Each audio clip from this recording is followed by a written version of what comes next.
welcome to Business Class, the show that deals with real life problems of startups and tries to find real life solutions to the same.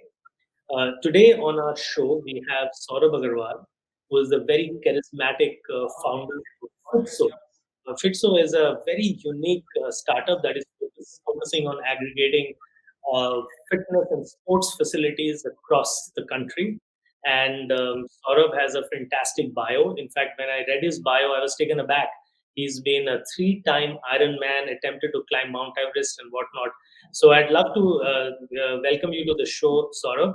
And to start off, I'd like to ask you, you are this so-called epitome of what fit people should be, because I think it's a very rarefied club that people can do, climbing Mount Everest and three Ironmans. And then you also got into IIT Delhi.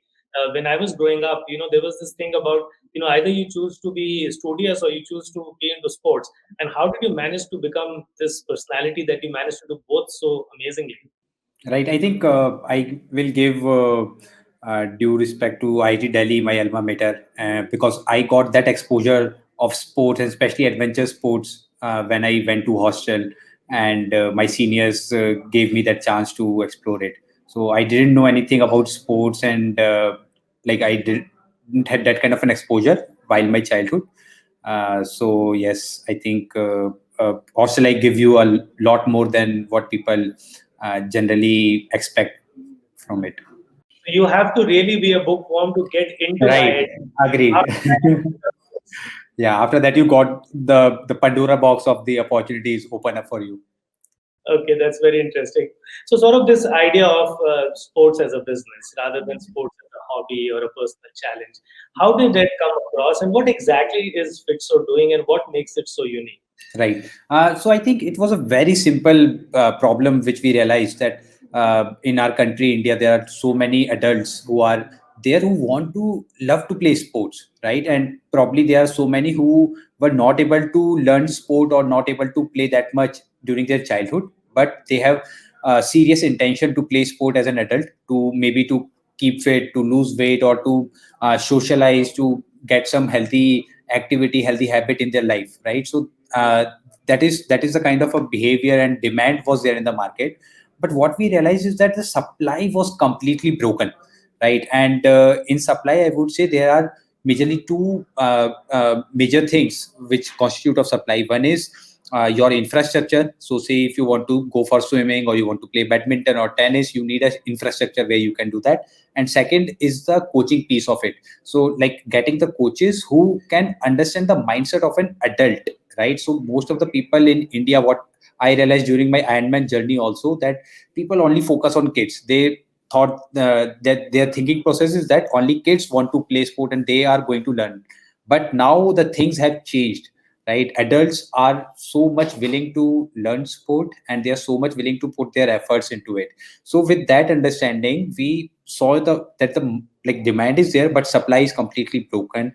And we come up initially as the online product where we try to build the app and help people with their fitness regime and all. But very soon we realize that no, only the tech product is not going to help. We have to get our hands dirty and we have to build our operations on ground along with technology, and then will be the complete solution. So that is where we came up with a full stack solution where we have the sport facilities which we manage by ourselves. We have our own staff, trained staff, which is going to work there, and it is all connected by technology to give the perfect solution for the user. Sure, Saurabh. So I would have assumed naturally that if you have to play sport, you have to go to a venue. And traditionally, our country has not been focused on sports in many different ways. And while that's a bigger a problem for us to solve as a nation. Our psyche towards sports and health and fitness. So everything I guess was going fine for you guys, and then the pandemic hit everybody, including you. And so, what was the impact of the pandemic when everything had to be shut down by government order? How did you deal with that situation? Right. I think, of course, it was a shocking time for us, and especially when the summer was about to begin. And most of our facilities are swimming pools, which we operate across NCR and Hyderabad. So it was like the time where we have to quickly take actions, and especially to conserve cash, because being a startup, you always run very like on a very thin line, right? So we had to cut off all the expenses which were there, and I think the communication was the key factor in there, because our team comprises of almost like 300 plus staff at that point of time, like which includes coaches and the facility managers, which are on ground staff. And we have to make strategy that how are we going to communicate to all of these guys, and what are the subsequent steps we have to take for the future. Uh, uh, like all these are were the assumptions, right? So when the first lockdown was called off, it was of 14 days, but we didn't know that how long it is going to be extended to, right? So we had to take some precautionary measures to survive basically in that kind of an environment. And I think we did a decently good job. So, Saurabh, certainly, it's been a difficult time for almost everybody across the world. And one of the things that I always wonder is that when something like this hits you, you don't really know how to react to this situation, right? And in some sense, you have to improvise. You have to think many months ahead as to what potential impact this kind of once in a century situation might have on you. So, in these kind of situations, how do you, how did you, for example, communicate to your stakeholders, whether they're employees or investors or vendors or most importantly your clients. All of a sudden, the clients would have faced a situation that they're paid up for a service and that service doesn't exist anymore. So tell us a little bit about this particular issue of communicating in difficult times, especially when you're communicating bad news. Right. I think first of all, the most important thing in such situations is to have, and which helped me is like to have the co-founders, because you are not alone in this, and you have, if you have co-founders, you can discuss, you can do brainstorming, like what all is going to happen in future. You have to just do some assumptions and figure out a way, decide something, right, where you want to move on to. So that was one thing, we keep on doing brainstorming and thinking of how fitness and sport industry is going to get impacted. And there are two things which we were brainstorming on. One is short term impact, and second was a long term impact. So what we realize is that a short term impact definitely is a huge one, but in a longer term, the sport industry is such that you anyways need to have a physical avenues to go and play, right? So it is not gonna change, right? Even like whatever COVID comes or any other situations come, it like technology will be there to as a backbone, right? But the main facilities and everything has to be there. So the business model which we had, we do not need to make too many tweaks to it. But yes, we have to decide how are we going to sustain for the short term impact, right? And how long that short term impact would be, that is has to be seen. So that was one Exactly. thing. At that point, you didn't really know how long this problem is going to last. So I think Exactly. that's a really important point that you're making about having to talk about something where you yourself are not very sure how it's all going to play out. At this point in the show, we'd like to bring our expert of the day into the panel. He is Vinay Bansal, who is the founder and the CEO of Inflection Point Ventures. Hi, Vinay. Welcome. Oh, thanks I for having me. I guess you've been hearing Saurabh and me talk about this, hot topic of being able to call a town hall or pick up a phone and communicate to different stakeholders. As an experienced investor and a business person, can you recall situations in your own life where communication or the lack of it has been a big issue? And what tips did you have for your portfolio companies, including Fitso, when the pandemic just sort of blew up in front of our own faces? Oh, sure. Couple of things on communication, right? I mean, communication is the core of anything we do. And if we can't communicate, we can't scale. When the teams are small, you can sit in front of each other, get stuff done. Everything is easy. You have one founder, even easier. Doesn't have to bounce off with anybody else. But once you have a few founders, then you have to start to align things of what to do, right? And then when the team grows up, communication becomes the number one challenge across the organization and the number one hurdle in growth. It's not capital, it's actually communication, right? Now, what happens, or the ways to fix or ways to make sure communication goes right, we follow a 2 or 3 step process. One is have a clear goal. What are we trying to achieve? That gives perspective to everybody involved in the area of communication, right? Once you have a clear goal, the next piece is have clear roles, responsibilities, and org chart defined. That itself lays out that if you're going to achieve a certain goal, and here are the various people and the roles, a lot of basic clarity starts to come in. The goal setting is done by the founder or the founders. Roles are defined by the senior management team along with the founders. The third piece comes is the day-to-day operating communications, right? What is critical here is that you don't have too many handoffs for a single process to complete. You know, if a process needs 5-7 hops, then it is gonna be broken. The Chinese whispers will take over. What you told the guy number one won't be effective at guy number seven. And then what you need to fix is smaller team communications and larger vision communications. Larger vision communications come from your what you call town hall meetings, where the founder or the founders get together with everybody once a week or once in a fortnight, lay out what they have done, what they're trying to do, where they're going to achieve, what are the priorities. The next is the small team communications.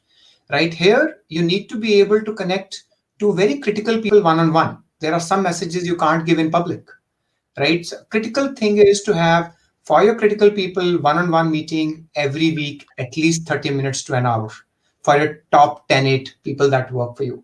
And then you have a little bit team meetings, which are aligned towards team goals, where you review stuff, give messages, have a brainstorming discussion on a topic or a problem, and then go along. So bigger goal, teams around goals and problems, and then individual one-on-ones to keep individual development needs, coaching, and individual critical conversations at a smaller level. Sure, Vinay, I think that's really useful. It's almost like a 101 masterclass on how to communicate. So thanks for putting the framework so lucidly in front of us. Saurabh, I'm going to sort of, go back to you for a second. As Vinay very rightly said, you need to have very clear goals in your communication. So when the pandemic happened and you had to grapple with messaging, now that messaging obviously has to be different for different stakeholders. So you need to communicate differently to your employees, to your core group, top management team, to clients, and to other stakeholders like vendors, etc. So was it the same message that you took across to everybody, or you calibrated or tailor-made the message so that you sort of fit it into what people want to hear? I think one of the mistakes we always do in communication is tell people what they like to hear, and that makes the situation so easy and non-conflicting for us. Tell us a little bit about the real challenges that you faced. For example, when you have to tell somebody that, look, this is the situation, I'm going to cut your salary, or I'm going to have to lay you off. How do you be empathetic and yet communicate a very clear and firm message? Because you have to do that. That's probably not that easy, right? And so what did Right. you learn from this experience? Right. So I think few things here. So number one thing was that what we realized is that one message which is very very important and which has to reach to everyone, like all stakeholders, may it be our vendors, our team, or our clients, is that we as a Fitso are going to survive this pandemic. That is very simple and very clear. We are not going anywhere, because that is the key message which like helps 90% of the things. So may it be employees or vendors or clients, they are sorted that yes, our money is there with the company and the company is going nowhere. They are going to survive this. So that is the number one thing we have inculcated in all our messages. Sorry to interrupt you, but when Yeah. you send this sort of rather inspirational and very comforting message to people that Hmm. don't worry, we are going to be here, did you Hmm. really know that you're going to be there? Because you weren't really sure at that point in time as Hmm. to what, impact is going to happen to Fitso. I mean, Hmm. if this gets continued for 2 years, because people were Hmm. predicting, a couple of months back, there's no vaccine for 2 years. And Hmm. so go out on a limb and deliver this message without knowing the full situation. Hmm. Right. So basically, as I was saying, that this is the primary message which should reach out to the people, and that is the most, like, of course, I believe this is a comforting one, but this is very much needed. Right now, the second thing is, what is the action plan of action in the mind of the founders and the senior management team? Right. So that was very clear to us that the cash flow is the king at that point of time. Like cash, nothing like cash flow. So you have to clearly see what is the cash input and what is the cash output. So what we did is, like, even though all the facilities got closed, we tried to run the sales, different kind of offers, and especially to the customers who were with us from last more than 1 year, right? So we ran different kind of offers so that we can generate cash flow even though facilities are not running, right? And outflow we have to again stop by having a talk with all the vendors that the payment is going to get delayed, and how we are going to break it in EMI process basically. So if say we have to pay something in a month of March, we are going to break it in say 6 months time period, and it will start maybe after a month or so, right? So something of that sort, those kind of plans had to be made.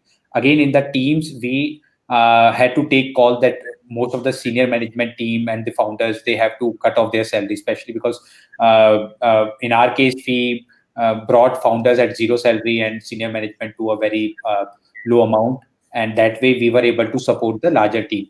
Again, actions keep on changing, so we communicated to everyone right from the starting that these are the actions which we can take as of today, but yes, we will keep on communicating with you as the situation progress, and things might change, right? So it is not that what we are seeing today we are going to stick with it even after 2 3 months if the lockdown gets extended, right? But and we had the assumption which we took initially was that it is going to stick for at least 3 4 months, and we prepared ourselves for those 3 4 months itself.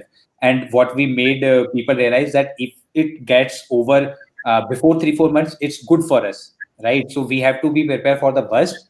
If it gets better earlier, it's better for everyone. We will like bounce back very soon. If it got extended, then we will take much harsher action accordingly. But again, as I said earlier, the primary message for us and as well as for the stakeholder was that we have to survive this thing. That was the only key thing. And according to that, we planned all our actions, that we have That, to survive this time period. And I that's think also another thing I would like to add is that investors were again an important element in the part of cash flow, right? So cash flow was coming from two sides. Of course, one is the sale part, and second is our investors, like which is IPV and SRA Capital, Sprout. All those people were with us. Like we had a talk with them, and they were ready to support us, and they were happy with the actions we were taking as a company. But they were also ready that in the case of extreme measures, if has to be taken, they will be ready to support us. Sure, Saurabh. So that's very inspirational because I see that you, for example, led by making those personal sacrifices yourself as a management team. So which adds to the credibility of the communication. So people understand that if we have to take harsh measures as a company, the top management team is standing first in line and taking all those difficult decisions and being out there right in the front to bear the brunt of whatever might happen. And that's a really important message out there. So Vinay, I want to come back to you. In terms of talking a little bit about communication styles. So, there are many styles of communication. We have seen, for example, our Prime Minister has very inspirational style. So every challenge is opportunity, and we need to rally the troops together. There could be a style that you can be very truthful but very matter of fact. So this is the situation. This is what we are dealing, and let's get on with it. In difficult situations, what is in your experience? It's also important, what you say, but it's also important how you say it, right? Yeah. So, talk to us a little bit about, your own experiences with your portfolio companies, perhaps, who might have dealt with the same challenge differently. See, I think you're talking about the style and how do you communicate, what you communicate, right? I cut it into three H's, which is head, heart, and hand, right? Heart is the empathy part. Are you really thinking about the people or your audience that you want to communicate to? The head part is what are you going to communicate, right? Which is the facts, as you rightly said, just before. The third part is the hand, is to how, how are you going to do it, right? To me, all three are different computations combinations, uh, and therefore, yes or a no on each of the three buckets determines what you communicate and how it is taken. Let's take it in all three. Heart, empathy. Are you really thinking about others? If you are, your your unsaid stuff is going to be perceived differently. Your body language is going to be different, right? The facts have to be factual. Now, you cannot really sugarcoat it. You can't say what is not right. You can't lie, right? Your credibility is going to be gone. People are not going to trust you if what you're saying is not true, right? The third is the hand, which is the style. The style could be very, very slow speaking. It could be fast speaking. It could be angry. It could be calm. It could be anxious. It could be, Hubbard, in a hurry, right? So I think the people who can manage all three well, they communicate effectively, handle teams out effectively. Let me give you an example of a sailor who is known as one of the best leaders, who took the team out to North Pole and brought them back after 2 years, and not a single person was lost on the team, right? And how this guy manages the whole show in those 2 years being on the North Pole or the South Pole. So one has to be empathetic for sure, at first. Then the information has to be right. It has to be factual. It has to be goal driven. People should know where they are, where we are going, where we can go, what we are trying, what is a bet, what is not a bet, and so on and so forth.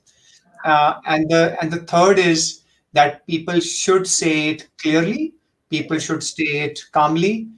People will listen, and things start to fall in place very often. Leaders usually lead by example. Everybody looks up, and if the leader at the top is very calm, is knows his job, is connected to the people, usually things work out very well. Sure, Vinay, that's honestly really useful. So the 3H framework can help us craft a better communication strategy. Thanks for that input. One of the unique challenges of this pandemic has been that you have to talk to everybody virtually, right? Hmm. And if you meet somebody face to face, then some of the body language stuff that Vinay is talking about makes it's so easy. People can see you, they can feel you. There is energy in the room that you can sort of generate in a town hall, for example. But when everything is being done virtually, what are your tips for founders of other companies, for example, how to make the best of online virtual communication? Got it. I think, um, of course, I think few things are there which I generally think can help in virtual meetings. One is uh, uh, if you can ask people, like make it a smaller group, first of all, right? It should not be too large a group. Second, you should make people speak in like after every say 4 or 5 minutes, right? You have to make people speak so as to keep them engaged in the thing, right? And again, right, it is very difficult because you are not seeing people, what their body language is, and that way you are not able to realize that how are they taking your things. Because right, when you are as a founder speaking, right, sometimes people, even though they are not agree, they do not say on your face. But when you are in the physical, you can see with the body language, you can realize that if they are agreeing with it, if they are not agreeing with it, what is it. But on the like video call, and even on video call, you see most of the people do not even get online with their videos. They keep videos off, right, these days. So those are the challenges which I think with time people will be able to solve. Yes, but these are the challenges which I have realized. And I think with that, I generally try to keep smaller groups and try to make people speak up by asking some questions or maybe some open type topics, giving it to everyone, saying that, okay, how are you thinking? आपको क्या लगता है कब COVID खत्म होगा? All those type of questions. So everyone has to give some kind of an opinion, right? That way they come engaged. That's incredibly useful. I think the two big takeaways for me, sort of from the tips that you gave, I think very important is to have a manageable number of people in the room. Hmm. If you're doing a Zoom call or Google Meet or whatever. And the second thing is to get them engaged, and it need not necessarily be about the topic that you are, which is the main agenda. You can start with an icebreaker and make them talk about and give their opinion on, several different things, and sort of warms up the conversation, right? Yeah. And keeping eye contact when people have the videos off is obviously a technical challenge. So do Mm. you force people that, look, if you're in the room with me, everybody got to keep their video on, or are you cool with the fact that there is, we don't even know if the person is there behind the camera? I think we tried it a few times, but there are one or the other reasons. So we started like being okay with that. That fine, we'll speak up. Sure. Sort of now that things are, coming back, and it seems that the world found a solution to the coronavirus, and the vaccine is coming, and now that when everybody is going to be sort of coming back, how as a founder, do you think you will be able to express your gratitude? Because not only communicating, harsh news, it's also about communicating gratitude or appreciation for people who sort of stood by you. Any ideas on, playing in your mind as to how that communication is going to get addressed? Right. I think that has to be done on a daily basis, I would say. Whenever you are talking to the team or you are deciding new strategy or meeting people, right? So for in our case, when we go to any facilities, right, we meet the staff there. So those are the times when you have to show that gratitude, because you do not need to have a specific time and do that thing, because that looks little more of a framed one, right? So you have to be very natural, and of course we believe in that gratitude thing, because those are the people actually stood by us and they are standing by us even today, right? So even in the COVID times, like we started facilities in August sometime, and they were the people who were coming on the facilities when most of the staff and even in like across the companies were doing work from home. These guys do not have an option to work from home. They had to go to facilities every day. So yes, I think every day we have to speak to them, and whenever we meet them, we make them realize this. But of course, then we keep on doing some town hall or some common meetings wherein we express the things and we tell them what is the strategy in future and how we see the future ahead. So all those things, and of course, I think core team, like the management team, is again there to play a major role in this, because they are the people who are in constant touch with their teams, right? So they are the people who are going to fill that energy on a daily basis to these people that yes, we are on the way and things are getting better and the industry is improving again. So everything will get normal very soon. Vinay, generally, it's been observed that, we as a country, we don't like to praise people too much. Okay, Yeah. because for various reasons, as a societal issue, and we rarely praise ourselves. Yeah. Okay, so give us, one of your nice frameworks of dealing with how to communicate gratitude, praise, and reward people through words. A lot of people don't have, they don't have, post pandemic, have money to give cash rewards or give prizes or incentives, but they can talk to people, right? And that sometimes is a bigger reward when you're appreciated for what you've done. What's your take? You seem to be asking me for all my frameworks. So I have a 3E framework here. We call it economic, we call it emotional, and we call it egoistic, right? There's 3E. And these are the three can be used very effectively to reward. Uh, Economic is simple. You give them a bonus, you give them a dinner voucher for two, or you do something. It's easy. It goes into their payroll, and they see something coming in, right? The second is emotional, uh, right? Here you talk to people and let them know one on one, saying really appreciated you when you did this on this day. We know this was the problem you were facing, and we appreciate you knowing all of the hardships you had to go through, and still you made this happen, right? So that is the emotional part. The third part is ego, which is where you make the feel important publicly, right? We do usually a quarterly awards, which are not for individuals, which are for teams. So we will take the entire team that met the goal that was set up, the big goals, and the entire team gets showcased, or teams get showcased together. The other two E's are education. Sometimes you sponsor an education of somebody doing something. They feel that their future is being taken care of. And the fifth E is entertainment. You let them have a ticket to a Fitso pass to a swimming pool, or a ticket to a cinema or a movie or a Netflix pass, or a book my show pass, right? So 5E framework, I guess, will help hopefully keep you together and keep this with you forever. Sure, Vinay. Thanks. That's again, something amazing for our viewers. The 5E framework. It's been a fascinating conversation, gentlemen, on how to communicate and how Fitso, for example, did a stellar job. And congratulations, Saurabh, to you and your team for having survived, this entire situation and to become far more stronger. And just before we go, Saurabh, a personal question for you. For someone Mhm. top level elite athlete like yourself, and when you were locked up in the pandemic, how did you maintain your own fitness level?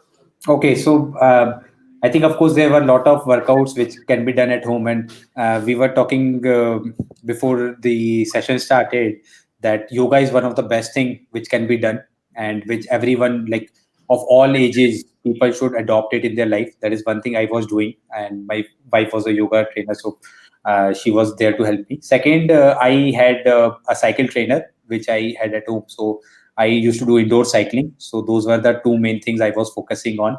But yes, I think most of the people were, and we have seen that most of the people resorted to yoga and strength training in these times. Some of the crazy people, of course, did marathon inside their home or inside their lawn. That is a kind of post I have seen on social media, but they were like super In a extreme crazy. BHK Yeah, apartment or 2 BHK apartment, right. how do you do marathon? But that's probably another conversation some other time. Exactly. Uh, Thank you, guys. Thank you so much for this masterclass in communication. Thanks a ton. And Thank wish you. you all the Thanks, best. Bye. Alex. Take care.